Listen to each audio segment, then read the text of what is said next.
बहू भी घर का हिस्सा है। निशा जैसे ही घर में प्रवेश करती है, देखा हॉल में उसकी दोनों ननद सासू माँ सुचित्रा जी के साथ ठहाके लगा रही थी। आ गई तुम? तुम्हें सुबह कहा था ना घर जल्दी आ जाना, फिर कहाँ अटक गई थी? देखो तुम्हारी ननद घर आई है। अरे माँ, ऑफिस में पार्टियां होती रहती हैं, वहीं कहीं चाय नाश्ता कर रही होंगी भाभी। क्यों भाभी? ताने कसते लहजे में निधि बोली। जिस तरीके से सुचित्रा जी बातें बोलती थी, उन्हें देख दोनों बेटियां भी भाभी पर उसी तरह ताने कसती रहती। नहीं दीदी, अभी क्लोजिंग का टाइम है, काफ़ी सारी फाइलें तैयार करनी होती हैं, बस उसी में देर हो गई। मगर मम्मी जी, आपने बताया नहीं था कि दीदी लोग आने वाले हैं। अरे इसमें बताने की कौन सी बात है, यह मेरी बेटियों का घर है, उनका पूरा हक बनता है। निधि सुनिधि दोनों का मन किया तो आ गई बेचारी, तो बोल रही थी कि भाभी घर में नहीं है, आप परेशान हो जाओगी। मगर मैंने कहा अपने घर में आने के लिए किसी की परमिशन लेने की ज़रूरत नहीं है, आराम से आ सकती हो। आखिर यह तुम्हारी माँ का घर है और इस पर पहला अधिकार तुम दोनों बेटियों का है। और तुम हर बार यह क्यों भूल जाती हो? मेरे सामने और मेरे बाद में इस घर की जिम्मेदारी तुम्हारी है। घर में बहन, बेटियां या फिर कोई मेहमान आए, सब तुम्हें ही संभालना है। नौकरी करने की इजाज़त दी है, इसका मतलब यह नहीं कि घर परिवार की सारी जिम्मेदारियों से मुक्त कर दिया। तुम्हें अब जाओ, जाकर काम करो। जी मम्मी जी, बिल्कुल सही कहा, पहला अधिकार आप लोगों का ही है। अच्छा, मैं अभी चाय नाश्ते का इंतज़ाम करती हूँ। हाँ, सिर्फ चाय नाश्ते में नहीं टरकाना है, खाने की तैयारी करो। मुझे अच्छे से पता है तुम्हें इसमें भी तकलीफ़ होगी, मुझे भी रसोई में लगना पड़ेगा। रुको माँ, अब आपके आराम करने का समय है। घर में बहू आ गई है, कब तक यूं ही रसोई में काम करती रहोगी? निधि सुनिधि दोनों एक साथ बोल पड़ी। कहती तो तुम ठीक हो, एक काम करो बहू, तुम सिर्फ कढ़ी चावल, मटर पनीर, सूखी सब्जी, गोभी आलू, बच्चों को पनीर के पराठे, मेरे लिए रोटियां, मीठे में कुछ अच्छा सा और सलाद बनाना मत भूलना। अब निशा क्या बोलती, यह तो हर बार ही होता है। सासू माँ को अच्छे से पता है कि ऑफिस में देर सवेर हो ही जाती है, फिर भी अकेलेपन का बहाना बनाकर कभी अपनी बेटियों को, कभी अपनी ननद को, तो कभी पास रहती अपनी सहेलियों को घर पर खाने के लिए आमंत्रित कर देती हैं। कभी कभी तो पहले से बता देती हैं, पर कभी कभी सरप्राइज विजिट के नाम पर बहू की परीक्षा ही लेती हैं कि अब अचानक बहू थकी हारी ऑफिस से आकर ससुराल की जिम्मेदारियां उठा पाएगी कि नहीं, ये कोई नहीं सोचता। क्या करती, शादी को 8 महीने हुए हैं। एक बार निशा की माँ ने उसे कहा, सास जैसा कहे वैसा करना, उसकी हर बात मानना। वह तुम्हें नौकरी की इजाज़त दे रही हैं, तुम उनकी हर बात को अपने सर माथे लगाना। क्या हुआ जो थोड़ा खाना बनाना पड़ा? अगले दिन आराम कर लेना। बेचारी निशा माँ के कहने कहे अनुसार हर काम करती रही, मगर आराम उसे कभी नहीं मिला। और तो और कोई काम वाली भी नहीं लगाती। कहती है तुम दोनों दिन भर ऑफिस में रहते हो, आखिर गंदगी करने वाला है ही कौन? इसीलिए जब समय मिले झाड़ू पोछा कर लेना, रात में बर्तन धोकर सोना। उसके पास सुबह झाड़ू पोछा, नाश्ता, खाना और सबसे ज़रूरी सासू माँ के कमरे में चाय पहुँचाने का काम नो आराम। सोचते हुए अपने कमरे में पहुँची तो देखा बच्चे टीवी पर वीडियो गेम खेल रहे थे। सारा कमरा तहस नहस था, तकिया चादर सब बिखरे पड़े थे। ड्रेसिंग टेबल पर कांच पर बच्चों ने लिपस्टिक और नेल पेंट से पेंटिंग बना दी, जिसे देखकर उसे बहुत गुस्सा आया। मगर अभी ननद के बच्चों से कुछ कहा भी तो कहा, तो घर में महाभारत हो जाएगी।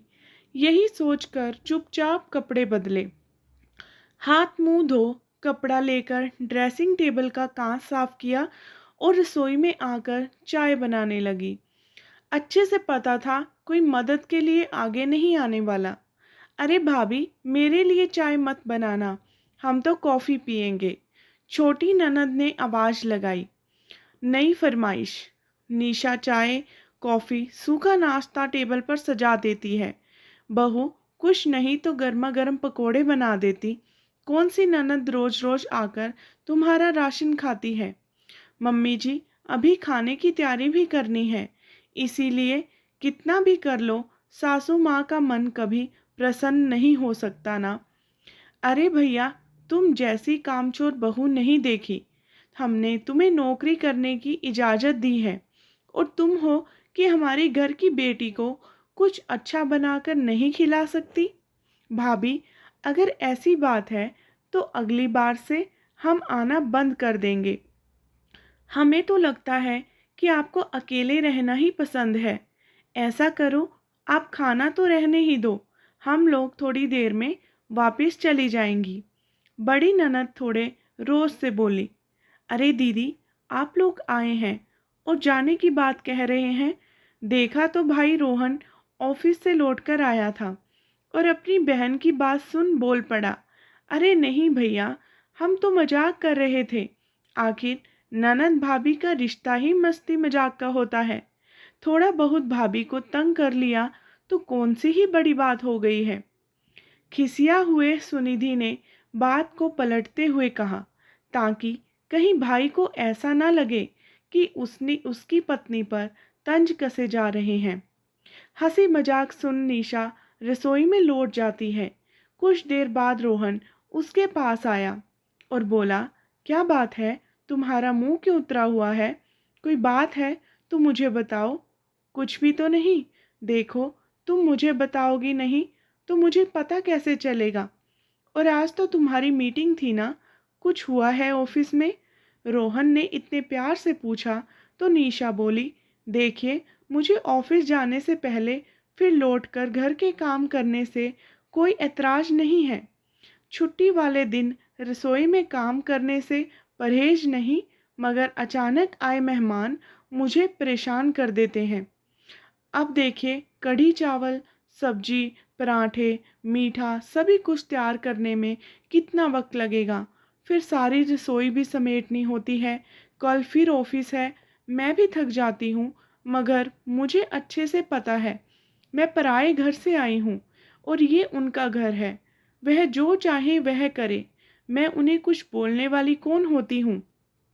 निशा की बात सुन रोहन को सारा माजरा समझ में आया। वह बोला, एक काम करो निशा, तुमने पराठे की तैयारी कर ली है, मीठे में तुम कस्टर्ड तैयार कर लो, बाकी सब मुझ पर छोड़ दो। थोड़ी ही देर बाद एक डिलीवरी बॉय खाने की टिफ़िन दे गया। तब निधि सुनिधि आश्चर्य से बोली, रोहन, खाना बाजार से क्यों आया है? निशा के हाथों में मेहंदी लगी है क्या? नहीं दीदी, मेरे दोस्त ने टिफ़िन सेंटर शुरू किया है।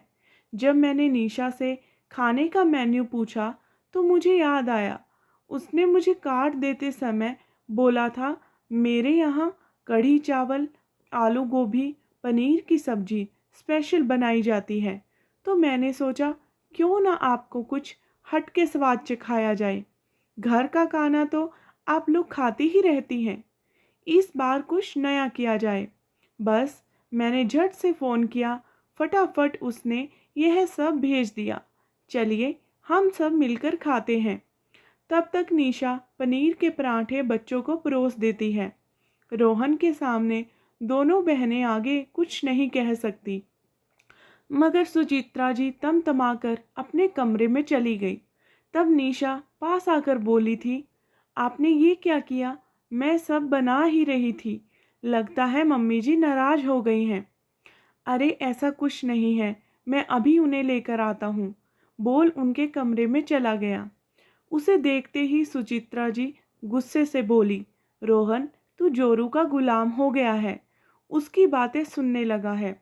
उसके कहने पर तूने हम लोगों के लिए टिफ़िन मंगवाया है। क्या हुआ जो महारानी थोड़ा सा खाना बना देगी? हम घर वाले ही हैं ना, कोई मेहमान तो नहीं। आखिर हमने उसे नौकरी करने की इजाज़त दी है, घर तो उसे संभालना ही पड़ेगा। माँ, नौकरी तो मैं भी करता हूँ, मगर घर में क्यों क्या हो रहा है यह तो मेरी जिम्मेदारी नहीं। लेकिन अब लगता है हर मर्द को यह देखना चाहिए कि उसके पीछे घर में क्या हो रहा है। जब निशा को नौकरी करने के लिए इजाज़त है तो मेरी तरह उसे भी घर के काम नहीं करने चाहिए, मगर वह तो बराबर कर रही है। माँ, आप ऐसे ही मनमानी करती रही तो एक दिन उसकी हिम्मत भी जवाब दे जाएगी। वैसे भी देख रहा हूँ आजकल दीदी लोग अचानक ही आ जाती हैं। आपको क्या लगता है उसको समझ में नहीं आता? अभी तो वो लिहाज में चुपचाप आप लोगों की मनमानी सहन कर रही है। कल को बोलना शुरू किया तो मुझे लगता है आपको खाना टिफ़िन सेंटर से ही मंगवाना पड़ेगा। इसीलिए कहता हूँ, सुधर जाओ, यूं बहू की परीक्षा लेना बंद कर दो। फिर माँ सुचित्रा जी का हाथ पकड़कर बोला, माना वो दूसरे घर से आई है, मगर अब वो भी इस घर का हिस्सा है मम्मी। आप उसे जितना प्यार और अपनापन देंगी, उससे दोगुना वह आपको लौटाएगी। बस एक ही रिक्वेस्ट है, आप उसकी मदद नहीं करना चाहती, मत कीजिए, मगर उसे परेशान करने के नए नए बहाने ढूंढना बंद कीजिए।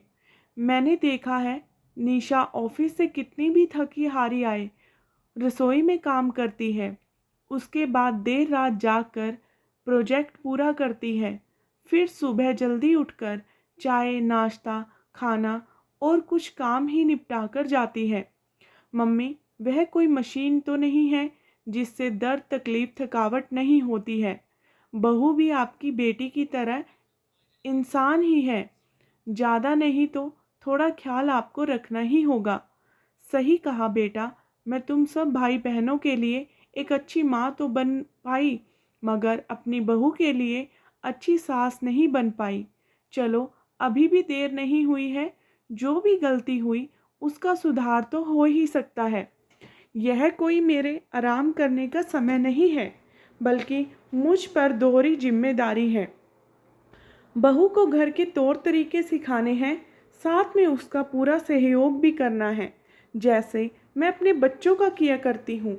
बोल सुचित्रा जी कमरे से बाहर आई। निशा से बोली, सारा खाना टेबल पर लगा दो, हम सब मिलकर खाएंगे।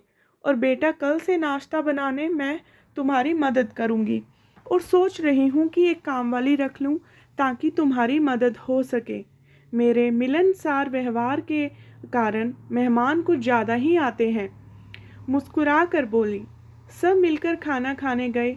इधर निशा सोच रही थी कि देर आए दुरुस्त आए, कम से कम अपनी बात रखने से मुश्किल का हल तो मिल गया।